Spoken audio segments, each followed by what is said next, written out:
Hello, good evening. இந்த வீடியோவில் நம்ம 11th standard second revision test காஞ்சிபுரத்தில் நடந்த ஒரு போன வருஷத்துடைய ஒரு கொஸ்டின் பேப்பர் தான் பார்க்க போகிறோம். இதில் இங்கிலீஷ்க்கானது மொத்தம் உங்களுக்கு இங்கிலீஷே 21 மார்க் வரும். இங்கிலீஷில்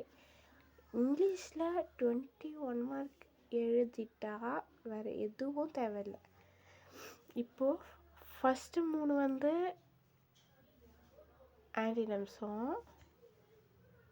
சினோனிம்ஸும் செகண்ட் 3 வந்து ஆன்டினம்ஸும் இருக்கும். 6 மார்க்கு சினோனிம்ஸ் ஆன்டினம்ஸ் வரும். அதுக்கப்புறம் வந்து ப்ரிஃபிக்ஸ் சஃபிக்ஸ் 1 மார்க்கு, அதுக்கப்புறம் பேர்சல் வேர்பு, அதுக்கப்புறம் வந்து யூனிவர்சிட்டி, இதெல்லாம் ஷார்ட் ஃபார்மில் இது பண்ணுறது. நிறைய கொஷின் இப்படி தான் வரும். அதுக்கப்புறம் வந்து 21 மார்க் முடிஞ்ச அளவுக்கு அட்டன் பண்ணுறேங்க. அதுக்கப்புறம் 4 பொய்டிக் லைன்ஸ் கொடுத்துட்டு அதை வச்சு கொஷின் வர்றது வந்து போயம்லேருந்து மொத்தம் உங்களுக்கு வர இது எவ்வளோன்னா 12 மார்க். எப்படின்னு சொல்கிறேன் பாருங்கள். இது 8 மார்க்கு, 4 கேட்பாங்களா, இது 8 மார்க்கு. இதில் 4 கேட்டு நீங்கள் 4 ஆன்சர் பண்ணிங்கன்னா 8 mark. Plus reference to the context, இது ஒரு நிமிஷம்.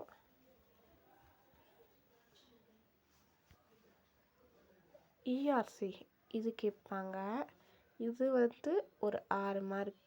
அது எவ்வளோ 8, இது எவ்வளோ 6, ப்ளஸ் பண்ணால் எவ்வளோ 14 மார்க். 14 மார்க்கு. போயம் படித்தாலே 14 மார்க். ஒரு 5 மார்க் படித்தா 19 மார்க் வந்துடும். 20 மார்க் அசால்ட்டாக போயமை படித்து எடுத்துடலாம். அதுக்கப்புறம் வந்து change into indirect speech change பண்ணணும், அதர் வாய்ஸ் மாற்றணும். அப்படின்னா என் மிஸ்டேக்கு முன்னாடி போயிடும். இது வந்து இப்படி வந்துட்டு இங்கே தட்டை வந்து அப்பாஸ்ட்ரோபி கமாலாம் போட்டு எழுதிடணும், ஈஸி. அதுக்கப்புறம் change into complex sentence easy, எல்லாமே ஈஸி தான். அதுக்கப்புறம் வந்து பிகினிங் வித்து வேர் இது 29வது கொஸ்டின் ஈஸி. என்ன பண்ணணும்னா இஃப் எடுத்துட்டு இங்கே எதோ ஸ்டார்ட் பண்ண சொல்கிறாங்க. வேறு இது ஒரு மாடல் வேர்பை ஸ்டார்டிங்கில் போடணும். வேறு எடுத்து முன்னாடி போட்டு where you and angel you would now everything அப்படின்றது தான் ஆன்சரு இதுக்கு. அதுக்கப்புறம் வந்து இது இஆர்சி, ரெஃபரன்ஸ் அண்ட் கான்டெக்ட்ஸு. அதுக்கப்புறம் இந்த செக்ஷன் வந்து எதனா 2.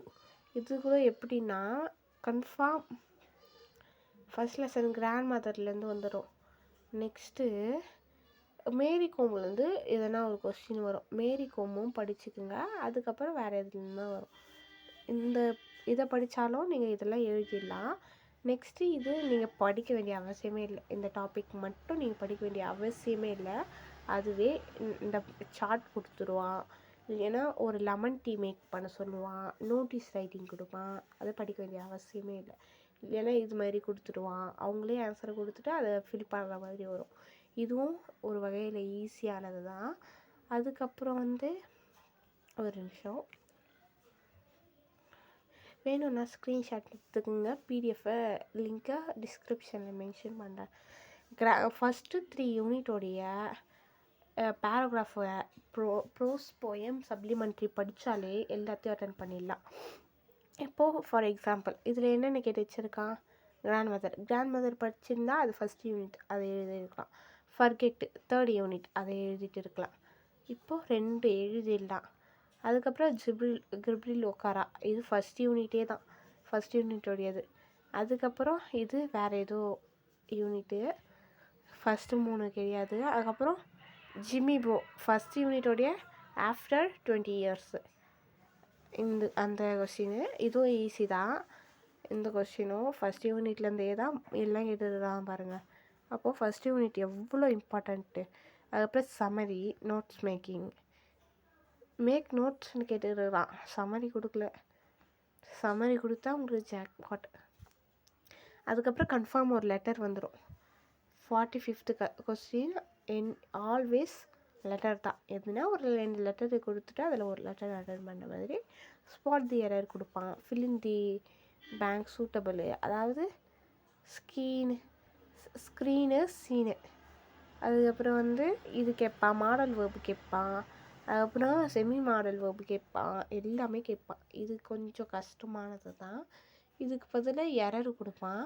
ரெண்டுமே கஷ்டம் தான். அப்படி இல்லைன்னா சில டைம் உங்களுக்கு லக் இருந்ததுன்னா அந்த அக்ரிகல்ச்சர், மியூசிக் அதெல்லாம் இருக்கும் பார்த்தீங்களா, ஒரு சென்டென்ஸுக்கு ஆன்சரே அவங்களே கொடுத்துருவாங்க, நம்ம எடுத்து எழுதுறது அது.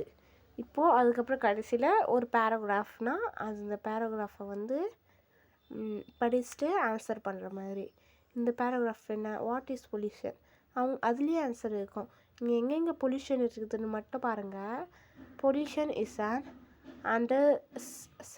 அண்டர்ஸ்டியபிள் change in physical, chemical and biological characteristics of our land, air and water caused by executive accumulation of pollution.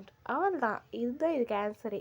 அது மாதிரி ஒவ்வொன்றையும் படித்து பார்த்தீங்கன்னா பொல்யூஷன்றதுனா என்ன சொல்கிறாங்கன்னா, இங்கே ஃபிசிக்கலாகவும் கெமிக்கலாகவும் பயாலஜிக்கலாகவும் ஒரு லேண்டு பாதிப்படையுதா, இல்லை ஏர் பாதிப்படையுதா, இல்லை வாட்டர் பாதிப்படையுதா, அதுதான் பொல்யூஷன் அப்படின்றாங்க. அதுக்கு பதிலாக வேறு எதுவும் கேட்டு வச்சுருக்காங்க. அவ்வளோதான். இதெல்லாம் தான் உங்களுக்கு கேட்டது. ஈஸியாக இங்கிலீஷில் பாஸ் ஆகிடலாம். 1 மார்க் இருந்ததுன்னா 1 மார்க் உங்களுக்கு எல்லாம் தெரிஞ்சதாக இருந்ததுன்னா அதை விட ஈஸி இன்னும் வேறு எதுவுமே இல்லை. ஃபுல் மார்க் எடுத்துடலாம் அசால்ட்டாக. வேணுன்றவங்க ஸ்க்ரீன்ஷாட் எடுத்துக்கோங்க. 1 மார்க் படிச்சுக்குங்க முடிஞ்ச அளவுக்கு. எல்லாரோட தாத்தும் எக்ஸாம் ஹாலில் வந்து சொல்லுவாங்க, நம்ம எதுக்கு படிக்கிறது அப்படின்னு இருக்காதீங்க.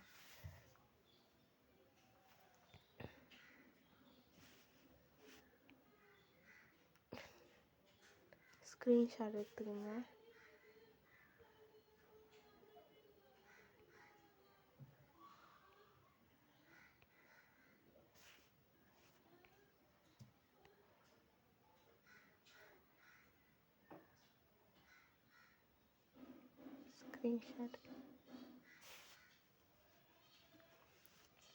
முடிஞ்ச அளவு 1 மார்க் படிச்சுக்குங்க. 1 மார்க் படித்தாலே 25 மார்க் எடுத்தால் பாஸா? ஓகே, அப்போ 1 மார்க் 20 ஒரு 15 கரெக்டாக இருந்தாலும் 10 மார்க் அசால்ட்டாக இதில் எடுத்துடலாம் தெரியுமா? இந்த பொய்டிக் லைனு ரொம்ப ரொம்ப ஈஸி என்னை பொறுத்த வரைக்கும். ஐஸ் பிளாக் கோல்ட் ஐஸ்னால் என்ன? Ice block cold ice refers to the eye covered with the